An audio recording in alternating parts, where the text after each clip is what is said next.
मुस्लिम आरक्षणाचा अध्यादेश जारी करून जवळपास एक दशक उलटून गेलाय, पण अद्यापही मुस्लिमांना आरक्षण मिळालेलं नाही। विशेष म्हणजे उच्च न्यायालयाने मुस्लिम आरक्षण कायम ठेवलं होतं, पण 10 वर्षांनंतर मुस्लिम आरक्षणाचं भिजतं घोंगडं कायम आहे। शिंदे सरकारने राज्यात मराठा समाजाला 10% आरक्षण मंजूर केलं। मागासवर्ग आयोगाच्या शिफारसीनंतर राज्य सरकारने विधिमंडळात मराठा आरक्षण विधेयक सादर केलं होतं। एकीकडे विशेष विधिमंडळ अधिवेशनात मराठा आरक्षणाला एकमताने मंजुरी देण्यात आली, तर दुसरीकडे समाजवादी पक्षाचे आमदार अबू आझमी आणि रईस शेख यांनी मुस्लिम आरक्षणाचा मुद्दा उपस्थित केला। मुस्लिम समाजाच्या आरक्षणासाठी या दोन्ही आमदारांनी विधिमंडळाच्या पायऱ्यांवर आंदोलनही केलं। मुस्लिम आरक्षणाच्या मागणीचा फलकही त्यांनी फडकावला।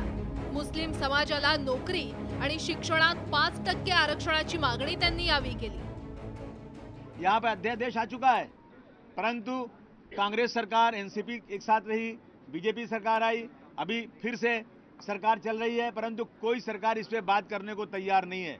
हमारी ये मांग है कि अगर भारतवर्ष को, महाराष्ट्र को अगर उन्नति करना है, डेवलपमेंट करना है, तो आप 15%, 20% लोगों को निग्लेक्ट करके इस देश को आप कभी भी उन्नति की तरफ नहीं ले जा सकते।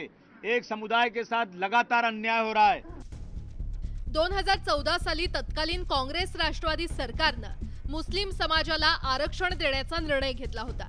त्यासाठी सरकारने अध्यादेशही काढला होता।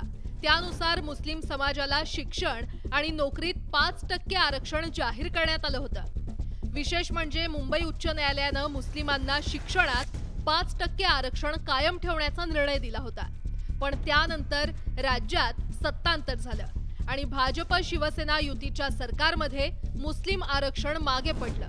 मंगळवारच्या विशेष अधिवेशनानंतर अबू आझमी आणि रईस शेख यांनी 2014च्या मुस्लिम आरक्षणाच्या अध्यादेशाची प्रत फाडत संताप व्यक्त केला। कि हम हाउस में बोलें, लेकिन हमको बोलने नहीं दिया। ये जो है ना, ये जो नोटिफिकेशन है, इस नोटिफिकेशन को रद्दी टोकरी में डाल देना चाहिए। जब इससे कोई फायदा नहीं है, जब कुछ इससे हो नहीं रहा है, तो मतलब क्या इसका होता है? सरकार ने बनाया था ये हमने नहीं बनाया था, लेकिन मुसलमानों का जो रिजर्वेशन है उस पर सरकार न तो चर्चा करने को तैयार है, न तो देने को तैयार है। इसलिए मैं इसका पूरा का पूरा जो है सरकार का जो मैं निंदा प्रकट करता हूँ, और ये सरकार ने किया बिल्कुल गलत हुआ। ये मैंने इसका यही हमने असेंबली में फाड़ा था। मुस्लिम समाजाच्या आरक्षणासाठी समाजवादी पक्षाच्या आमदारांनी घेतलेल्या आक्रमक भूमिकेवर सत्ताधाऱ्यांनी टीका केली आहे। त्यांचे पॉलिटिकल विषय आहे। मुस्लिमाचे आरक्षण पाकिस्तानमध्ये आहे की नाही मला माहिती नाही, भारतामध्ये काही गरज नाही। मुस्लिम समाजाला आरक्षण देण्याचा निर्णय होऊन 10 वर्ष लोटली आहेत, मात्र अद्यापही त्यावर अंमलबजावणी झाली नाहीये। दरम्यानच्या काळात युती, महाविकास आघाडी आणि आता पुन्हा युतीची सत्ता आली आहे, पण मुस्लिम आरक्षणाचं भिजतं घोंगडं अजूनही कायम आहे। त्यामुळे मुस्लिम समाजाच्या आरक्षणाचा प्रश्न कधी सुटणार हाच खरा प्रश्न आहे। Bureau report, news 18 Lokmat.